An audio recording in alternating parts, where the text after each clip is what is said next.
รวบรวมไปเลยเนาะโอ้หลายก่อนปีกายทุกคนนะครับชมโตครับชมโตเรียนสถาบันในพอดีเนาะเขาก็จะเดินควนเข้ามา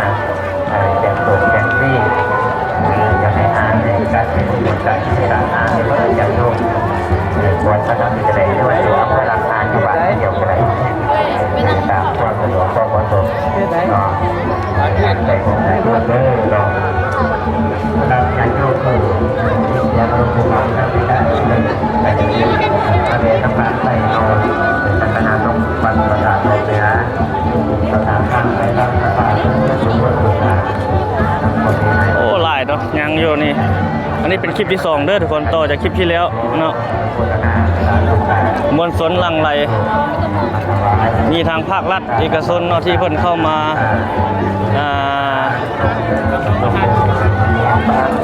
เวียนเทียนเวียนเป็นแห่พระสัตว์เพิ่งโอ้เฮาลงว่าเวียนเทียน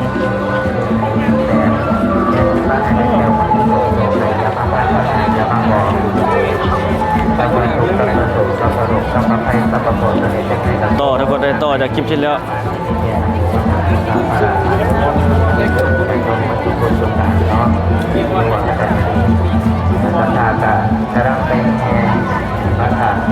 อันนี้โรงเรียนสถาพรโรงเรียนสถาพร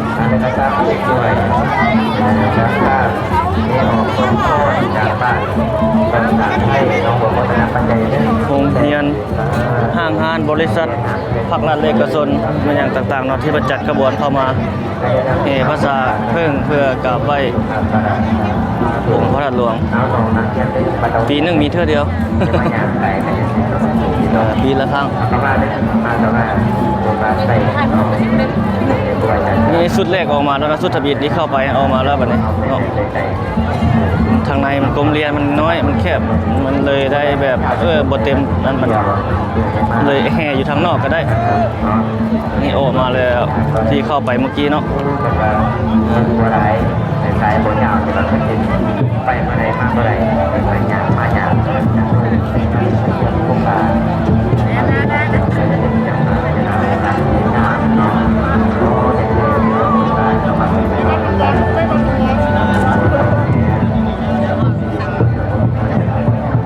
ออกไปแล้วนะ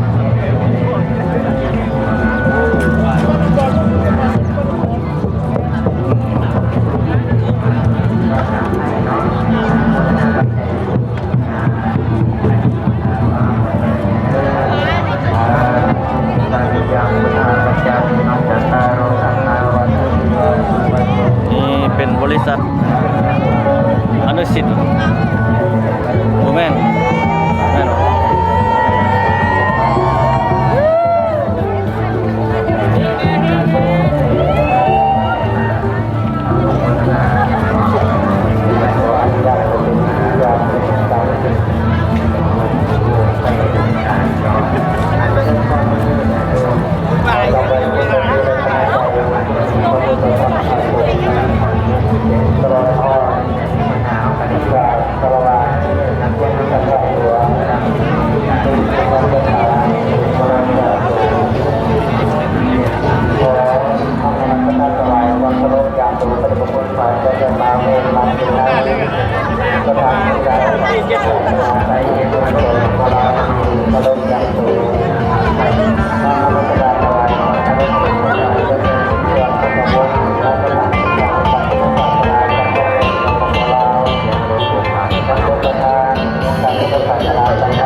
ปีนี้หลายกว่าปีกาย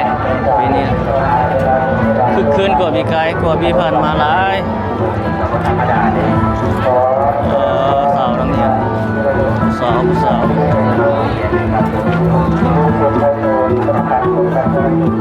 เขาในเบิ่งแต่ผู้สาวเลยเขาเนี่ย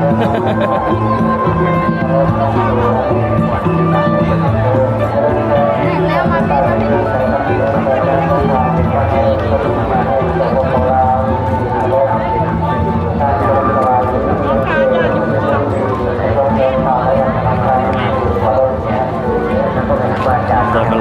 เข้าไปหาครับ บัดนี้เอ็ดแล้วเข้าทางนี้ ของประชาชนการสาธุชนผู้บริการทั้งหลายที่เขาร่วมในงานถวายพระสัตว์เพลิงในชาติบ่ายวันนี้ขน้อยปฏิเจ้าจันทนงศรีพิธีกรยังเป็นทางการแล้วก็ไปขน้อยขอที่บินเกียรติเจริญพรเตินผ่านเรือยาเอกเกียวงคุดไพฑูรย์กรรมการกรมการเมืองสูงตามผักประธานทุกการในเราสังฆาตได้ขึ้นใต้เทียนบูชาพระรัตนตรัยขอเจริญพรเติน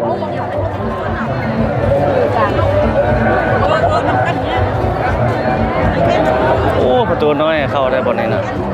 ค่อยๆงีบๆเดี๋ยวเข้าเลยเนาะข้างในก็ยาเต็ม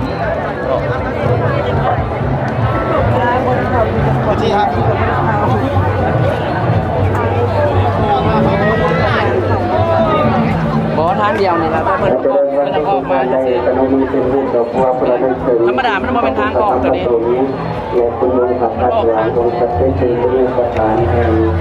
สปปลาวมาทายต้องการเป็นผู้ปกครองอยู่ทางไหน เป็นบ้างเด้อเป็นบ้าง เดินวันดาวพัฒนาจากผู้ต้องการต่างกัน เข้ามาทางไหนบัดนี้ ดูสาธุสาธุนะโมตัสสะ โอ้คนเลย ประธานได้รับขอบคุณประธานที่เดิม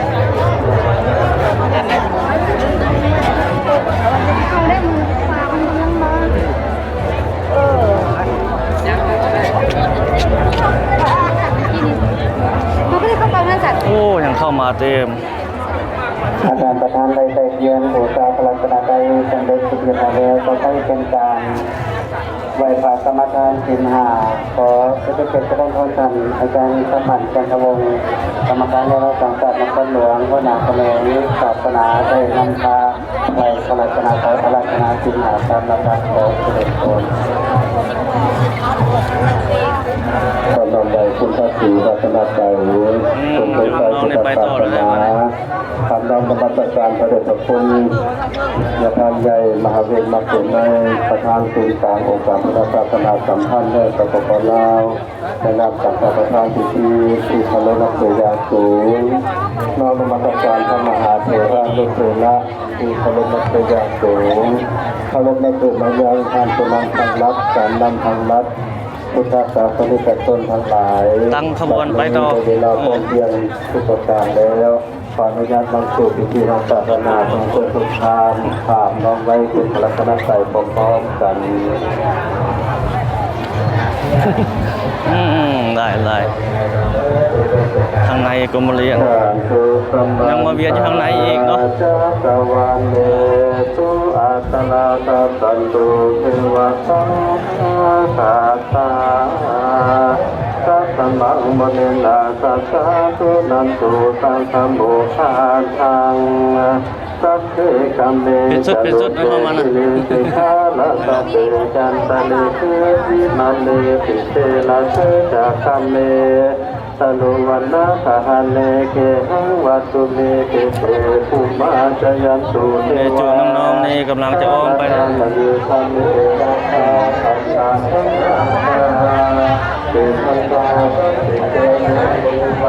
เข้ามาทางนี้นะ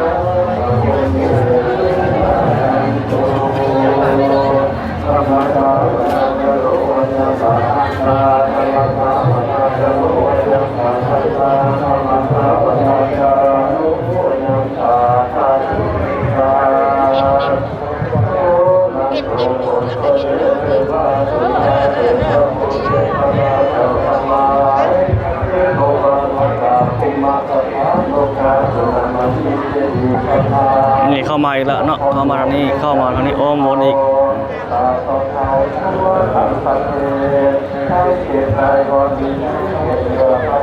เดี๋ยวมาอยู่ทางนี้พี่ปะ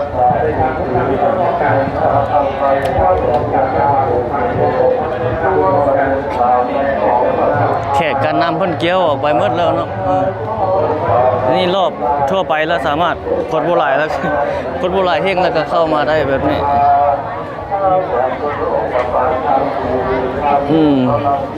อันนี้เรามาเบิ่งบรรยากาศอยู่ตรงนี้ซะโอ้จนเมื่อยย่างเมื่อยแล้ว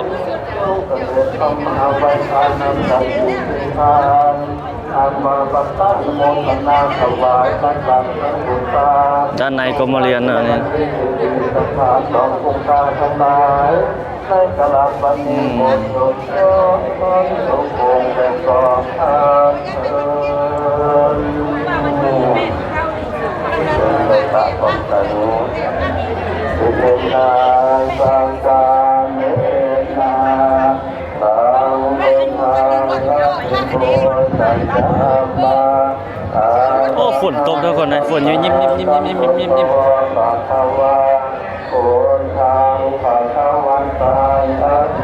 นี่เขาเจ้าก็มาถ่ายรูปเพื่ออย่างเนาะไป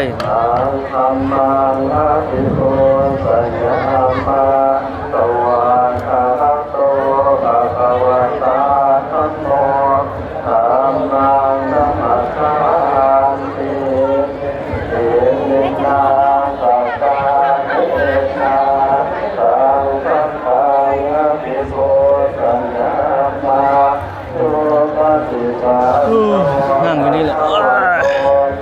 โอ้ฝนตกเลยอ่ะนี่เป็นบรรยากาศสดๆอยู่ทางด้านในเนาะแต่ฝนนี่มันตกยิ้มยิ้มยิ้มยิ้มยิ้มลงมาเลยผู้สาวเนาะ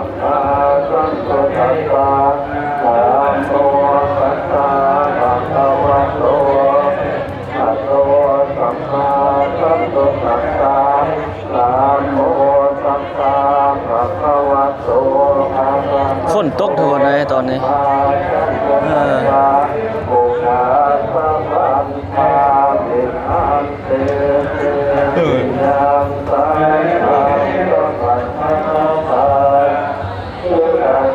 เกี่ยวเข้าไปทางนั้นป่ะ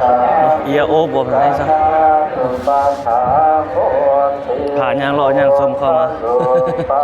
เห็นไปหลายจุดหลายบอนคนมาทางไหนก็มีการกลับไว้อยู่ทางนี้นี่จุดกองกรมเรียนฮะ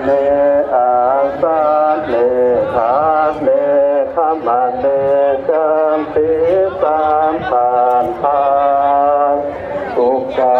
สวรรคาลิขันเตสัมปังกัปลาสังธรรมธรรมเมเตมัญญากตังปุญญังสาธุโอติตามพังสามบินังปุญญังไม่หังทานตามพังสาธุสาธุสาธุอนุโมทามิ เอาคาตันอยู่หั่นเนาะ มายังพันเตวิสุงวิสุงลักขณะ ยังรอต่อไปอีกครับวันนี้ฝนตกอีกเนาะฝนตกยิ้มๆอีก ปัญจศีลานิยาจามาสุสิยามปีมายังพันเต โอ้ยังมีขบวนมาทางไหนพอดีเนาะมาทางหลังนี่มาทางหลังเป็นขบวนมาแล้ว ปัญจ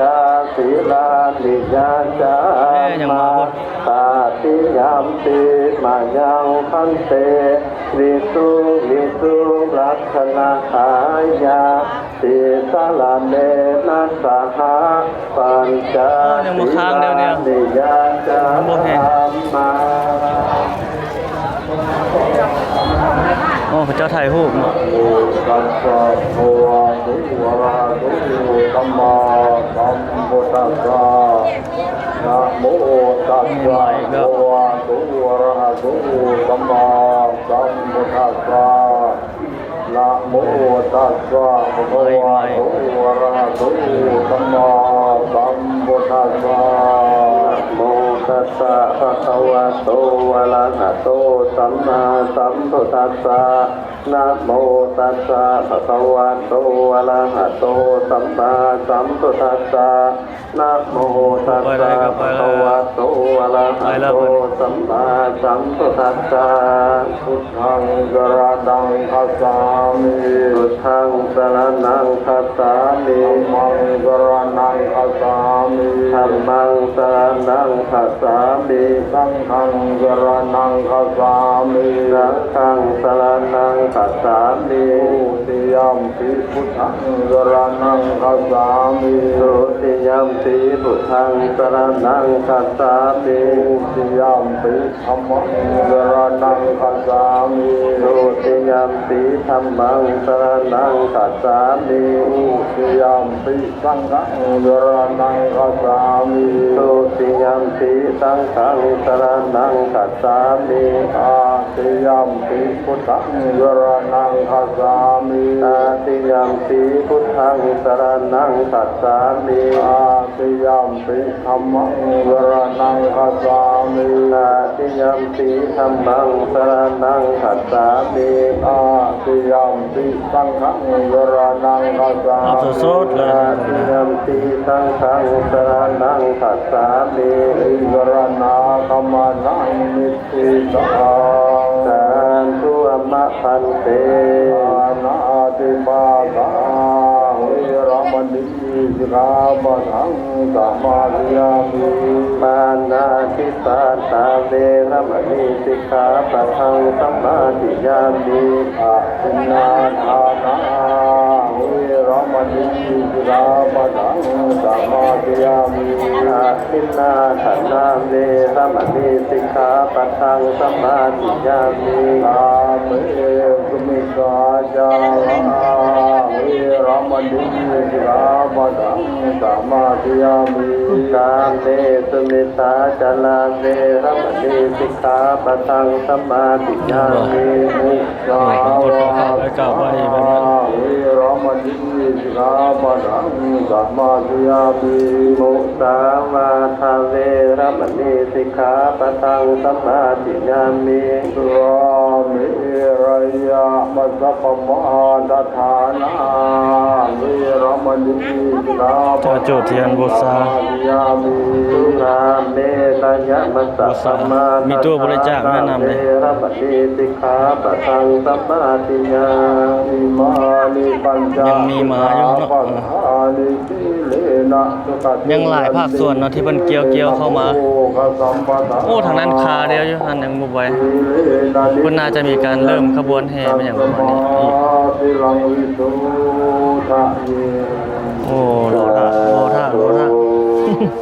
อ่าหลายคลิปสมควรเฮาก็ได้พักกองอีกวันหนึงก่อน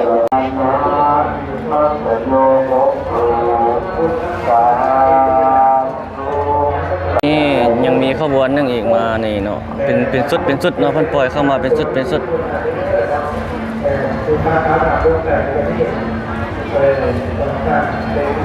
เข้ามาอีกแล้ว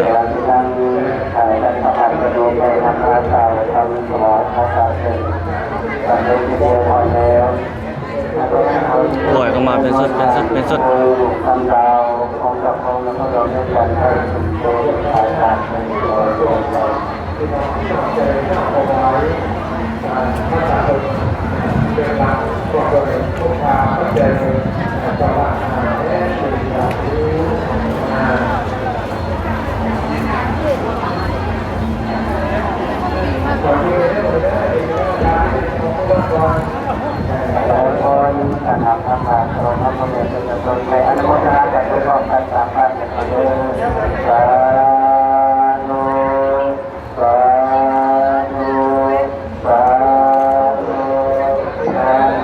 นี่ขบวนหนึง น้ำก็พักผูกับลูกไปคนนี้ลูกเมื่อวานมีลูกคุกหน่อยลูก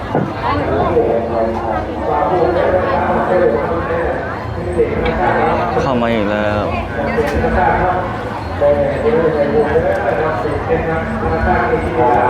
ออสเตรเลียลาวสากลใต้วิสาหกิจลาวคือกันก็เป็นบริษัททีมงานเพิ่นเนาะมีหลายเนาะคือเฮาเว้าหั่นแหละมีทั้งภาครัฐมีทั้งเอกชนเนาะที่เพิ่นเข้ามาเฮ็ดมาเวียนเทียนอยู่ด้านในเนาะ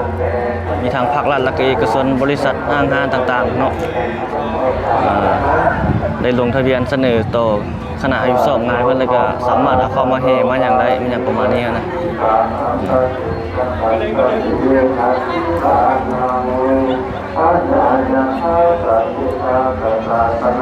โอ้ยังเข้ามาอีกเนี่ยเนาะ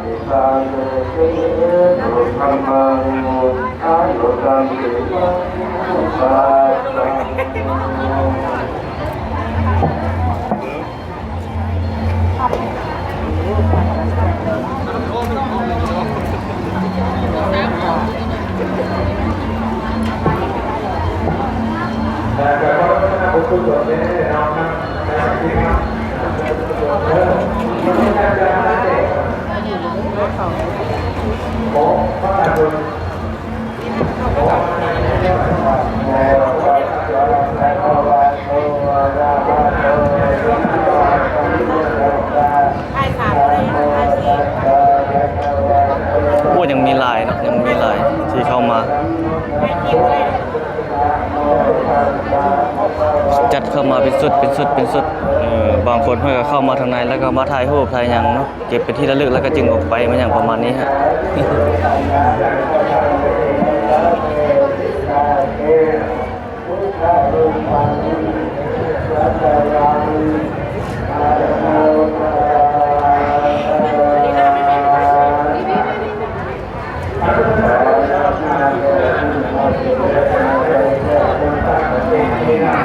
ผู้สาว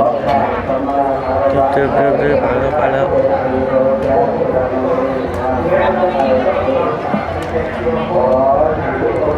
ยังมีเข้ามาอีกเนาะยังมี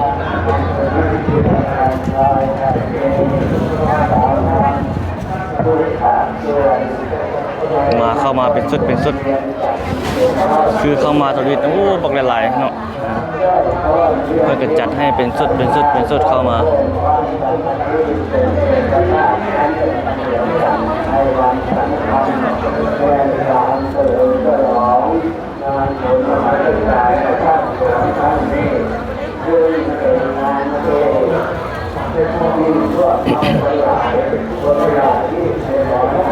ผู้สาว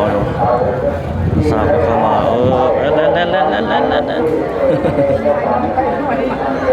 โอ้นี่เข้ามาอีก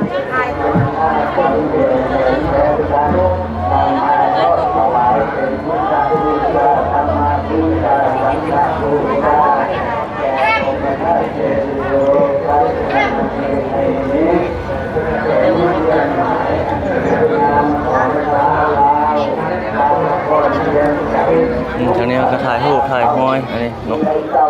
เข้ามาถ่ายรูปถ่ายอย่างแล้วก็ออกไปเบียนแล้วจึงถ่ายนี่เพื่อนกำลังจัดแจงอยู่เนี่ยตามโอวาทคำสอนขององค์สมเด็จพระสัมมาสัมพุทธเจ้าที่พระองค์ทรงตรัสเทศนาไว้ทั้งแน่แล้วพระพุทธองค์เสด็จรับขันธ์ปรินิพพานไป2,000 กว่าปีล่วงมาแล้วแต่คำสอนของพระพุทธองค์นั้นยังไม่ได้เจ้าของไม่ได้ไว้ลาภะนี่ยังมีเป็นสุดเข้ามาเป็นบริษัทห้างห้านเป็นแบบกลุ่มบริษัทห้างห้านมันอย่างต่างๆเลยมีคือเว้ามีทางภาครัฐมีทางเอกชนที่เป็นแต่งขบวนเข้ามาแห่มาอย่างเนาะได้เลยขอประกาศกำลังที่เห็นด้วยภาษาเดิมยกนามอันนี้ก็แห่ออกจากนั้นหมดเลยอันที่สองเป็นเครื่องหมายอันสำคัญโอ้ยังมีเข้ามาเนาะยังมีเข้ามาอีกก็เห็นว่าเป็นแสงพระอาทิตย์ยิ่งสว่างแต่ว่าเป็นจุดเป็นบุคคลก็มีเป็นคนเพิ่นก็ซื้อแบบนี้แล้วมาแบบนี้ก็มีเนาะหรือว่าเป็นขบวนก็มีเป็นขบวนจะเป็นแบบนั้นนี่แบบเพิ่นเฮ็ดอยู่นั่นเป็นแบบนั้น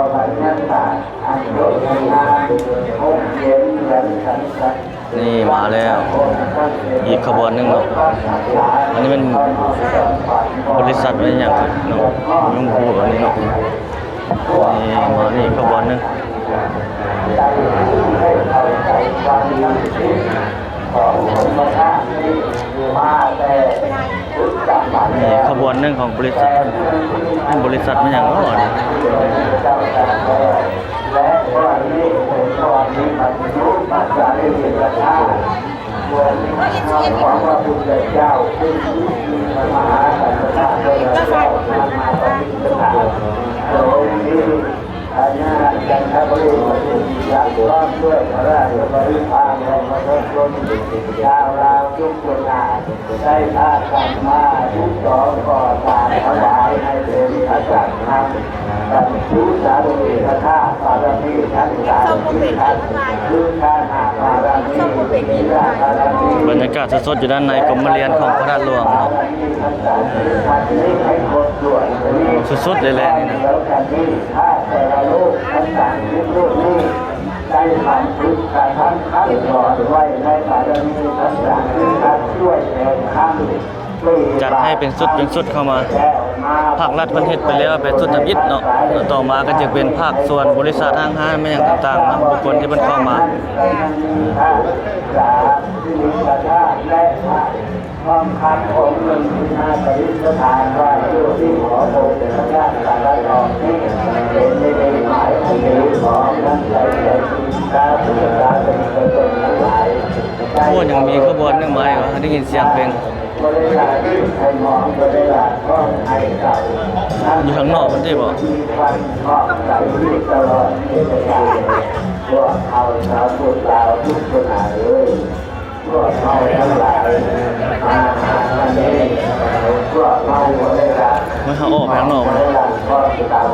แต่หลายมาด้วยความแน่แจ่ใจ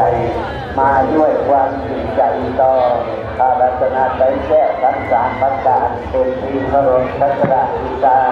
ไขเหนียวเหลือแล้ว ยันนักศึกษานี่เข้ามาอีกแล้วนะ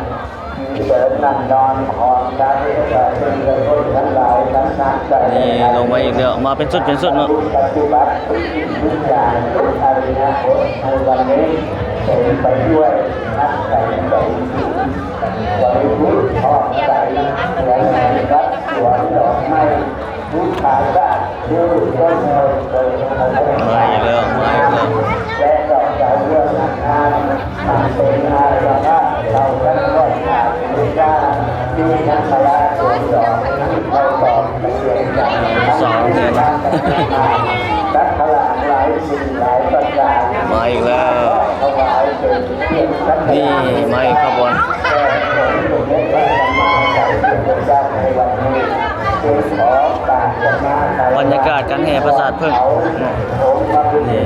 เป็นสุด จงเสด็จลงมาประทานพรให้แก่การศึกษาเป็นต้นทั้งหลายท่านเจ้าคณะกรรมการจะขอคำแต่ตลอดเถิดทุกสิ่งทุกอย่างแต่หน้าลันเต้ที่หลอกไหลลงไปอยู่ในหาของก็ล้วนแล้วแต่แม่แก้วแม่เวรเงินทั้งอย่างแก้วแม่เวรในประเทศชาติบ้านเมืองของเฮาโดยเฉพาะอำเภอหลวงเชียงใหญ่ มาแล้วก็ถ่ายรูปถ่ายไว้ถ่ายยังแล้วจึงไปกัน เข้าเป็นประธานได้ขยายออกมาให้เป็นแสงสว่างแก่ทางอำเภอเชียงใหญ่ดาราอยู่ประเทศและก็ได้แก่ที่พ้นอำนาจแห่งการขยายออกไปขึ้นไปว่าในประเทศต้น เป็นขบวนเป็นสุดเข้ามานั่นเนาะ การทุกวันพึ่งทั้งหลายมีความ นี่ยังเข้ามานี่ ในอาชีพอาตเก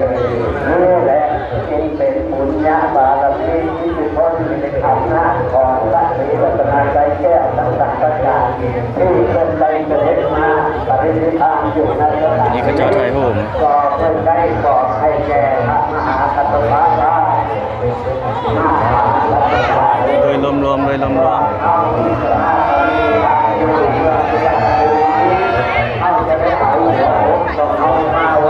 เข้ามาอีกแล้ว อันนี้มันขบวนอีกขบวน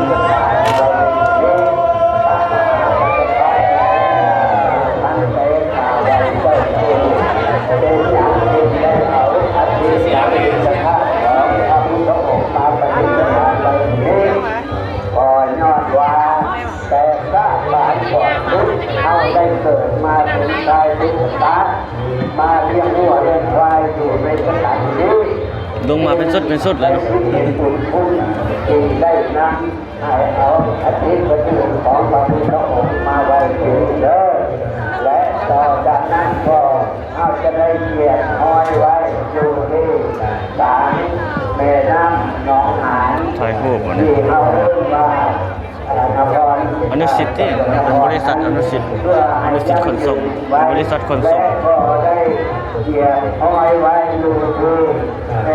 นี่เข้ามาอีกอันนี้โรงเรียนนิรดา เคารพนับถือเพราะเพิ่นมีความศรัทธาได้รู้ว่าพระพุทธเจ้าเสด็จมาจากพระบาทพ้นจันทร์แล้วก็มาจากแม่ผู้พ้นจันทร์แต่ก็รู้ว่าถ้านาคาพันธป่าทั้งหลายมีศรัทธาจึงได้เรียกห้อยไว้ในสถานนั้นดังนั้นประวัติศาสตร์จึงยังอยู่ให้เห็นเมืองสุวรรณภูมิคือสปปลาวในปัจจุบันนี้เป็นดินแดนของพุทธศาสนาดังนั้นในวันนี้เป็นขอ มาเลยมาเป็นสุดเนาะ ต่อองค์สมเด็จพระสัมมาสัมพุทธเจ้า และเทวดาถึงพวกโยมทั้งหลายจงได้เกียรติจากทุกสารอนุโมทนาทานสองถึงบาททั้งหลายที่ได้มาประกอบบุญศีลสินธรรมต่างๆจากพระพุทธศาสนาในวันจันทร์ มันเป็นบรรยากาศสดๆเลยทุกคนนะ ความเจริญอายุมันปัจเจวเราจะจากบุญโสโลกเอาไปขอให้มีปัสสาวะจังวนผลกายในขอให้มี เอาภาษาเพิ่งเข้ามาปิ้งมาอย่างเข้ามาแล้วก็ไปป่าไว้ตามนั้นเนาะใต้ตอนใต้ถอกใต้เทียนคำอธิษฐานมันอย่างต่างๆก็ว่ากันไปเดี๋ยวแต่เนาะของแต่ละบุคคลคนเริ่มเบอร์บางแล้วนี่เขาเจ้าไทยรูป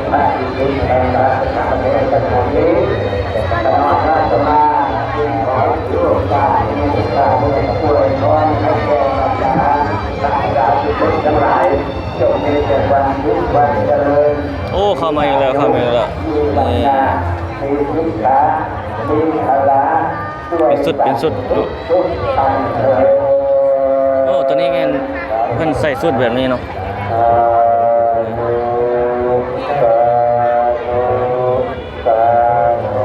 บุญบ้านเฮาทุกคนได้เก็บบรรยากาศทักทายปะไว้ให้ทุกคนได้เบิ่งได้ชมเห็นความงามของเอกลักษณ์วัฒนธรรมบ้านเมืองเฮาเนาะ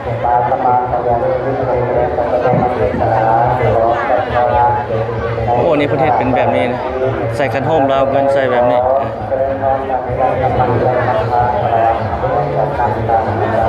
นี่ใส่เป็นแบบนี้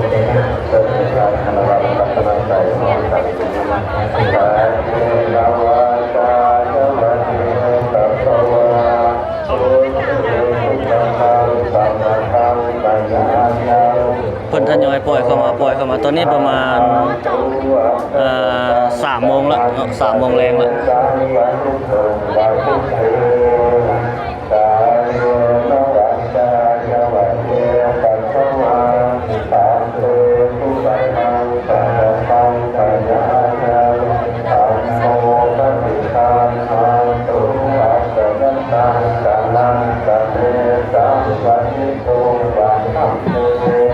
คนมันก็บ่หลายก็เริ่มแบบแบบ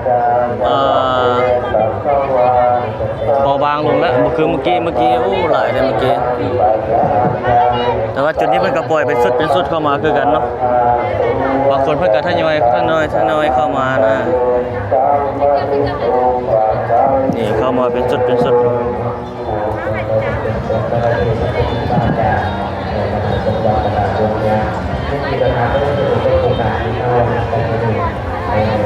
ี่มันถ่ายรูปก่อนเนี่ยบริษัทพนักงานบริษัทอนุสิทธิ์ บ้านโดนแล้วอ่ะ โอ้ยังเข้ามาอีกยังมีเนาะ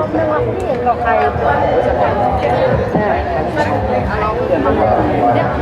เดินยังแข็งแห้งแล้วหน้าตาจะยังเด้งดึงด้วยน่ะแต่แง่เนอะ นี่เข้ามาอีกเรื่อยๆเนาะ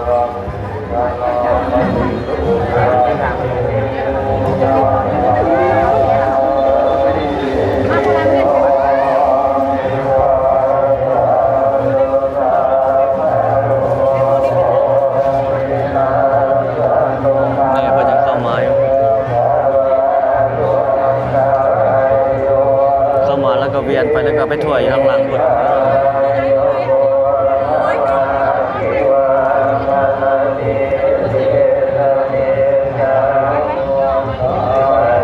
นี่เป็นใส่แบบนี้นี่โรงเรียนมัธยมสมบูรณ์สินไซเนาะ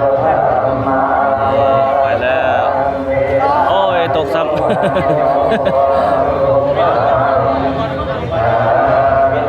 ในมัธยมสมบูรณ์สินไซอ่ะ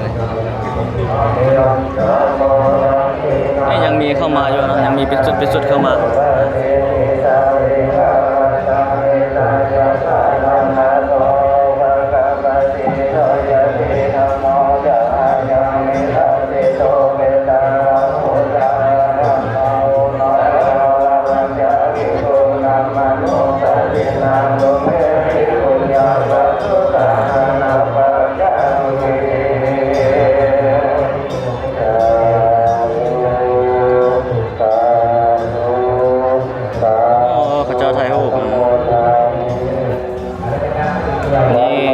เข้ามาอีก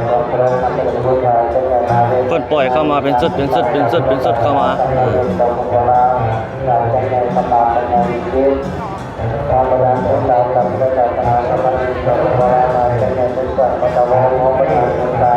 ผู้สาวเข้ามาไหนนะ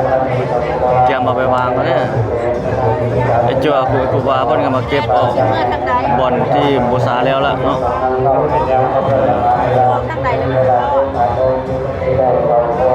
นี่เข้ามาใหม่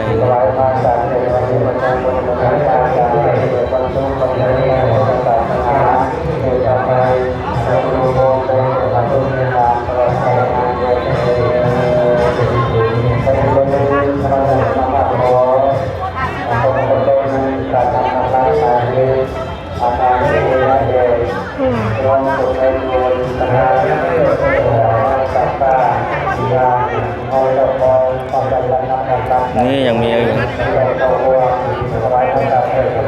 เดี๋ยวเจ้าจะถ่ายรูปนี่เริ่มตั้งขบวนเนาะ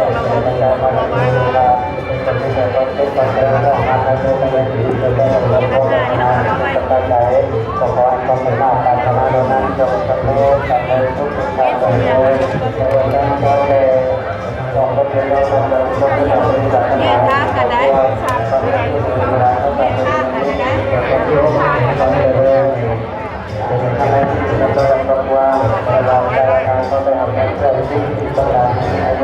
นี่เป็นอย่างอันนี้เป็นทีมงานเป็นจุเป็นอันนั้นหน่วยงานน้องคือเอาเว้าแหละภาคเอกชนก็มีเนาะภาครัฐก็มีอย่างประมาณนี้คือเขากำลังจะถ่ายรูปถ่ายเอาไว้ถ่ายอย่างถ่ายรูป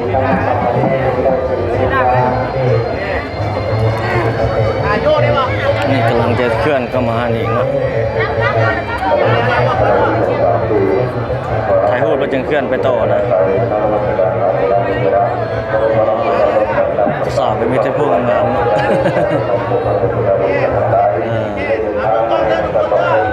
ขบวนเจ้าใหญ่เลย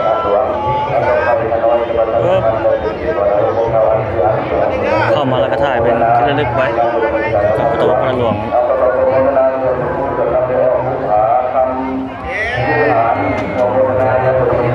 ไปต่อไปเลยถ่ายรูปถ่ายหอยเป็นที่ระลึกไว้แล้วก็ไปต่อ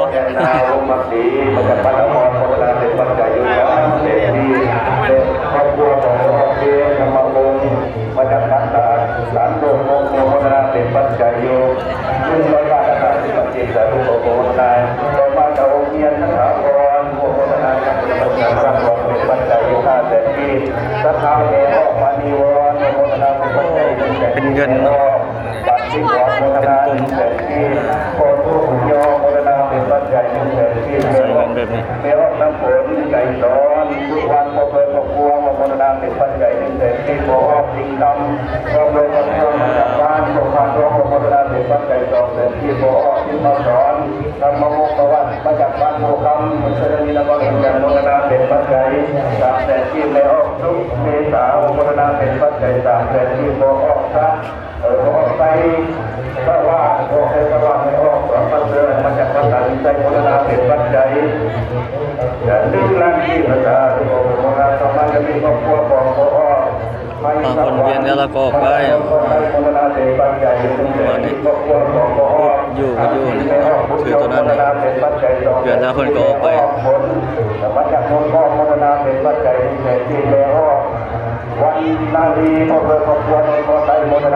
นี่เข้ามาอีกแล้วเนาะเป็นสุดเป็นปล่อยเข้ามา แม่ออกคำลาเสกจันโมโนนาเป็นปัจจัยรูปเสกที่แม่ออกขอละดีทุกวันนั้นเท้าถีมาจากโน้ตได้โมโนนาเป็นปัจจัยรูปเสกที่บอกว่าของโมออกคำแม่ออกตี มา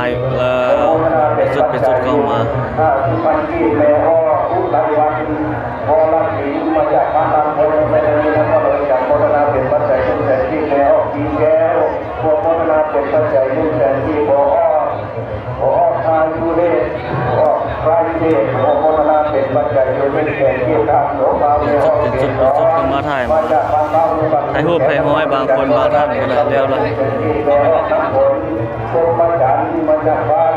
ดงนาทองรู้สึกว่าตะบองนั้นเขาเลยจากโมนาเป็นปัจจัยเป็นแก่ที่แม่เอาจิตเขาด้วยพกวานมาจากดงนาต้องไปโมนาเป็นแก่ที่บอกตุยแม่เอาจิตแม่เอาจุลีมาจากบ้านนักดงนาต้องไปโมนาเป็นปัจจัยหาสิบปีแม่ออกคุณได้โมนาเป็นปัจจัยที่เป็นแก่ที่แม่ออกเป็นมาจากเงินเทโมนา